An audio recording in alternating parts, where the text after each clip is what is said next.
day 16 today. So let's go ahead and get into it. So we're going to practice emotional regulation.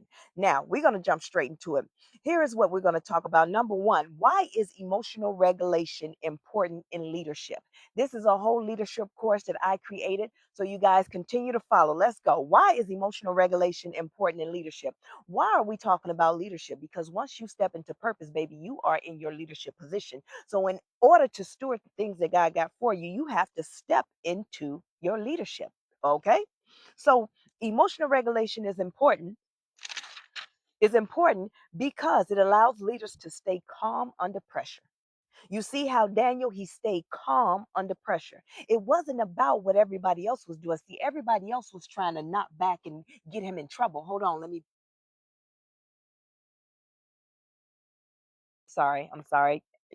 So everybody else was trying to push Daniel and trying to get him to act out because they wanted him gone. I told you, you got a hater. So it is important because it allows leaders to stay calm under pressure, and it makes rational decisions. It builds trust and create a positive work environment. That's why it is so important as a leader to be emotionally grounded. Now, it also is about managing emotions constructively to inspire, motivate, and guide teams rather than letting unchecked feelings cloud judgment or create conflict, meaning that acting out of emotions. You never want to lead out of emotions. You never want to lead out of your emotions. You can't make decisions off of your emotions. As a leader, you have to ground your emotions. You have to understand that, hey, right now, yeah, you may have made me mad. Yeah, you came for me. Yeah, you one of my haters. Yeah, you the company man. Yeah, you the one that's going around telling everybody these lies about me. But I have to remain in purpose and grounded and my emotions checked because I have to understand that my job that I'm in is the purpose that God gave me. God gave me this job, so I have to steward it well. So that's why you stand and you stay grounded. Now, the key reasons emotional regulations matter in leadership. I'm gonna give you three reasons why. Better decisions. It better decision making. It prevents impulsiveness. It keeps you from being impulsive. You ever been at an emotional state and you guys call it anxiety because you don't know any other word for it. You call it anxiety. You like, man, I just feel anxious for something. It's impulsiveness. It means that you need to do something to regulate. See, that's the toxic way, the old way. The healed version understand that impulsiveness comes because you don't know how to sit still. You need to do something. You feel like you need to save somebody. You need to work on something. You need to do something, right? Impulsiveness. But what do they tell you it is? ADHD. They tell you, oh, you got OCD. You just out there. They tell you all these things, but what it really is, you're impulsive because the world of how you were raised, in the environment you were raised, you had to hurry up. We call it in the army, we call it the hurry up and wait. You rush, rush, rush to hurry up, and then you got to wait. And I don't know how to wait. So since you don't know how to wait, now you find something else to do, changing the way you think. So better decision making. Thank y'all for the likes, shares, and the follows. I ask that you continue to follow. I ask that you share it out. Bring your friend in. Get your notebook because you in class. You got to get some homework too. So build trust and psychological safety. Leaders who stay composed during stress, it reassures your team. If you have a team, right, and you and your leadership, if you stay composed, everybody else is going to be relaxed. Moms, guess what? You're a leader. Fathers, guess what? You're a leader. Your children act off of you. If you overreact, and guess what? Them babies gonna overreact. Them babies about to sit back and say, whoa, whoa, whoa, whoa. The world is about to end because mama's freaking out. Daddy's freaking out. Everybody's freaking out. So therefore, your team members are about to freak out. So learning how to reassure the team by staying composed during stressful situations. And then you got models of resilience. It demonstrates how to handle your emotions in a healthy manner by being the example. Me, I'm the example. I'm the instructor. I am the coach. I'm the coach that's going to save the world. How am I going to save the world? I'll tell you how, by teaching you guys how to heal. So in order to teach you how to heal, guess what I have to do? I have to be the example. It's no way that I can teach you how to heal and I didn't go heal. That's crazy. That's crazy, crazy. Okay? So, number two, the difference between reacting and responding. If you missed any of the other classes, go to my YouTube chat with Coach Nye and go under the playlist Inner Transformation. I ask that you subscribe there, right? So you can get the notifications when I upload.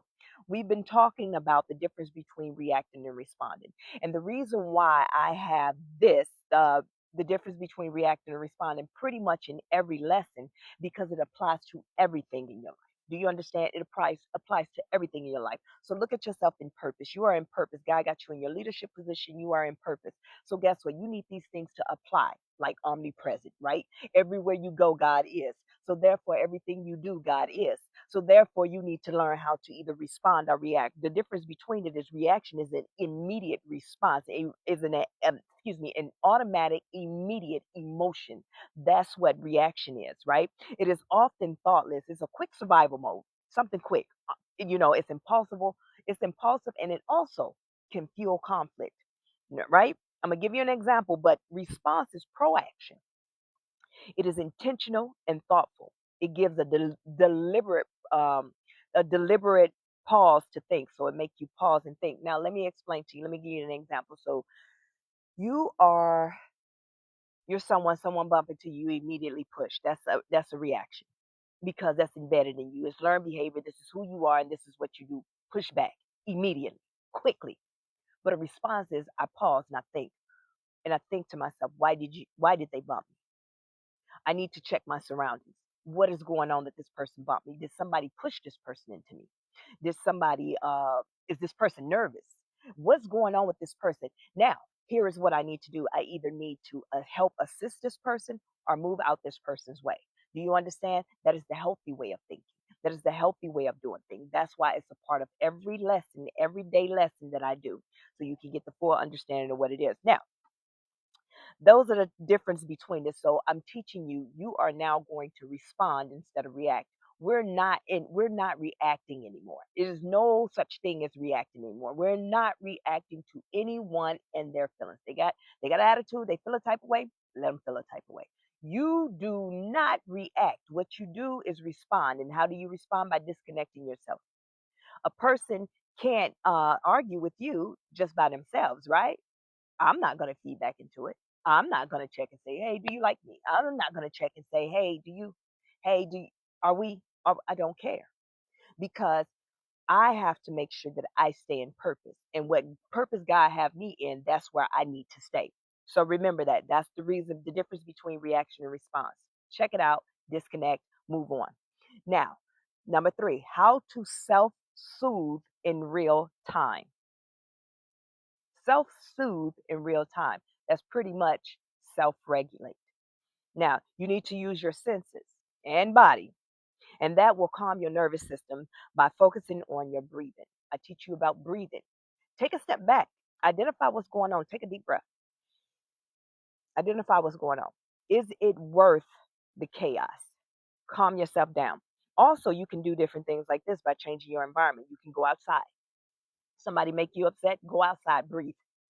Go touch something. Change the way. Listen, texture. You'll be surprised how touching texture can change your whole mindset, because the whole purpose of these techniques is to get you back into the present.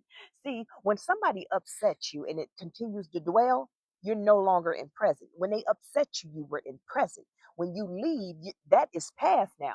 But if you're still dwelling on it, then you're not in present time. You are over here stuck to the past. Nothing good happens when you're stuck to the past. The past, that timeline is supposed to collapse. But if you take these techniques, you upset me, you done made me mad, you make me want to fight, I'm gonna go ahead and step outside. You can touch different texture. You can see the scenery. You can, whatever it is to ground you and bring you back to present. And these are the different things. You can go hug yourself. Did you know that? Your energy flowing back into you. Ah, and see, that's what people don't understand. Grounding is all about your energy flowing back into you, meaning that my energy is no longer there with that person that I just got into it with. It is right here with me. God created us that we can heal ourselves. Everything about us, we can heal our own self. Our whole nervous system is created to help us regulate. I'm trying to tell you. Now, and another thing is candle scents. You can do scents and positive self talk. Those are the type of things you can do to ground yourself. That is how you self soothe in real time. Okay. Now, I want to get into number 4, tools to calm the nervous system. as we just talked about. Deep breathing, mindfulness movement, grounding. You can touch nature. Um, get a weighted blanket. Oh, yeah. Y'all didn't know that, huh? Yeah, a weighted blanket. And then the smells and the music and different things like that. And then you can prioritize your sleep, healthy eating, and connect with loved ones. Those are different things that you can do to calm your nervous system. Because you got to remember, it's all about you. The person that you got into it with is the enemy. Uh, I'm not saying. Let me rephrase that because I don't want y'all going to your mama talking about some. Mama, you're the enemy. You're Satan. That's not what I said. What I, what I meant. So what I mean is that person is a shell. The enemy will use people to come up against you, right? And what do I mean by that? Meaning that, okay, you and I could be friends, and the enemy will put in your mind and have you thinking that I'm coming for you, or have you thinking that I'm up against you, or have you in your head, right? That's the enemy's job. And then there's the attack. So it has nothing to do with you. It has everything to do with the enemy using the things that can trigger me to come from you. And therefore, if it comes from you, then it's going to hurt me. That's his whole job, is to hurt me. So the next time when you get ready to mistreat somebody, just think about this. You are hurting them. You don't want to hurt anybody. You are purposely hurting them. Think about that. When you get ready to cuss somebody out, you are purposely gearing up so you can hurt them. Think about how you feel when people hurt you. Okay? Thank y'all for the gift. Thank you. Thank y'all for the likes, shares, and the follows. Now, the what we're going to do is the emotional pause method. I'm going to teach you that, the emotional pause method. We're going to pause. We're going to name the emotion. We're going to identify the thought and choose the response intentionally. So something happened, I'm going to pause, step back. I'm going to name the emotion, because what happens is you tie the wrong emotion to the feelings. You got primary, and then you tie a secondary emotion to that feeling. Primary is what it is, right? Okay, your feelings are hurt, and then you cry. But the secondary, some people show up with the secondary. Your feelings are hurt. Now I'm angry. You're not really angry. That's just your way of covering up. That's the ego. Okay. We talked about that. Go back and watch the rest of them. Now, the body exercises. This is another way of grounding. It's the 5, 4, 3, 2, 1 grounding. So you go out or whatever, wherever you are. I want you to name 5 things you see. Identify 5 things you see, 4 things you feel, 3 things you hear, 2 things you smell, and 1 thing you taste. And once you do that, see, that anchors you in the present time, because it's forcing you to be present. It's forcing you to be right here, right now. Thank you so much. Hey, TNT, it's forcing you to be right here and right now, because you got to see what's going on.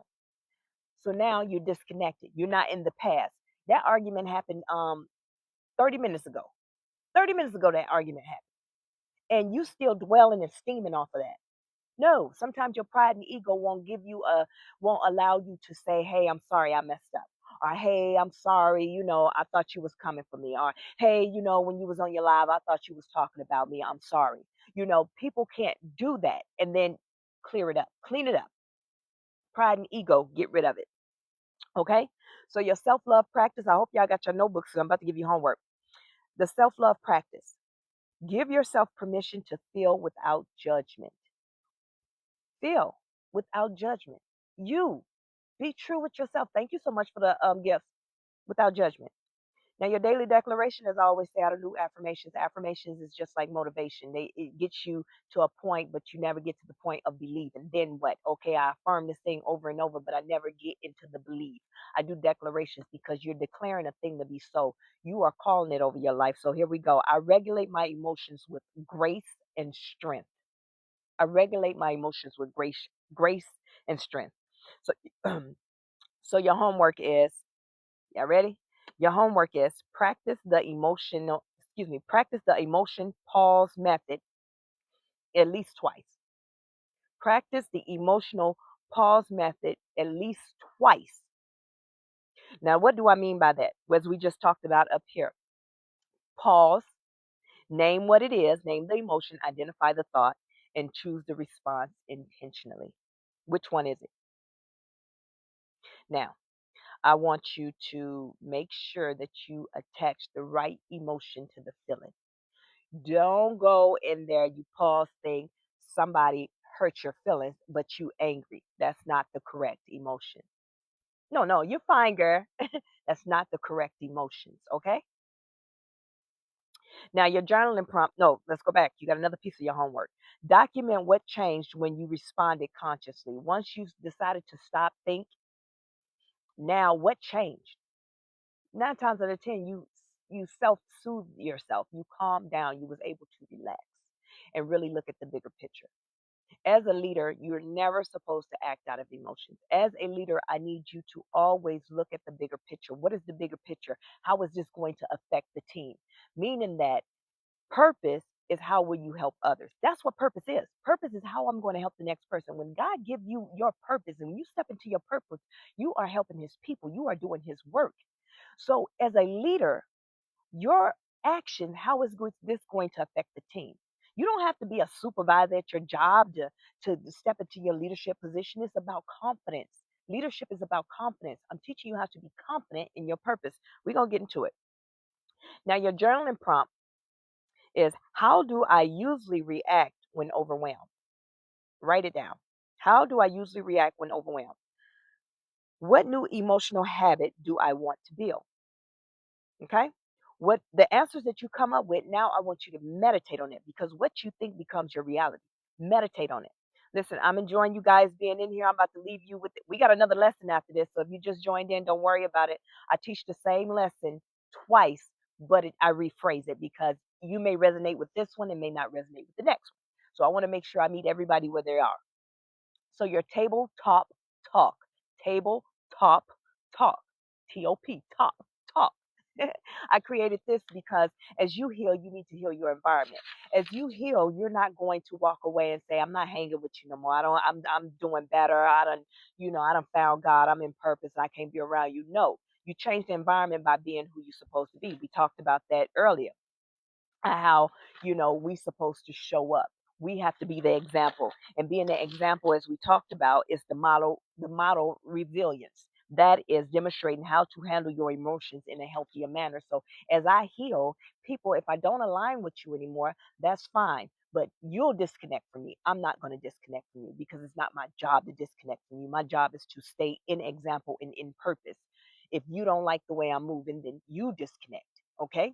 So I come up with these questions so you can take to the table with your friends, wherever you guys are, and you can change the conversation. You can just have different conversations. Get a group together. Start your own journaling group. Do whatever you need to do, but at the end of the day, your job is to be healed and become the healer. So, one of the tabletop talks is, regulation is your superpower. Regulation is your superpower. Let me explain why. Regulation is the ability to manage and respond to your feelings in a healthy way, right? Being confident. Confidence is your superpower because you know who you are. You're comfortable with who you are. That is your superpower. Take it to the table. How do you feel about regulation being your superpower? Being able to be self-control, self-regulate. That is really a superpower, baby. Another one is, what triggers emotional shutdowns? What triggers emotional shutdown versus anger? What is emotional shutdown? It is a protective response to your nervous system. It's when you freeze, that pause, that, oh, wait a minute, I'm not going to respond right away, versus anger. Anger is reacting. The emotional shutdown is kind of like a response. But I didn't say go and be weak. A lot of people will shut down, and it's because they don't want to upset anybody. They're a people pleaser. No, no, no, no, no. You stand up in that. And in the next lesson, we're about to talk about confidence. No, you be confident, and you stand 10 toes down on what you just said. If they don't like it, that's them problem. Let them disconnect. You don't change you. See, I taught you in 2025 how to stop people pleasing. And in 2026, you are standing in your purpose and who you are and whose you are. So, another question you can ask, and this is a good one that you can bring up to the group, even with your siblings. Who taught you how to deal with your emotions? Who taught you how to deal with your emotions? Because once you identify who taught you how to deal with your emotions, now look at them. I don't care if it's your mama. I don't care if it's your family. I don't care. Now I really want you to look at them. I don't want you to look at them in a way of disgust. I want you to look at them and really ask yourself, are they healed? Are they healed? Listen, an unhealed person taught you how to deal with emotions. Think about that. So you're holding grudges with people that don't know any better. But you are here to break the generation 31 the 31-day journey. So it's my podcast. Those lessons are no more than 5 minutes, 6 minutes tops. Because I'm getting straight to the point. It's some homework, something that you can focus on, so it can help you along your journey.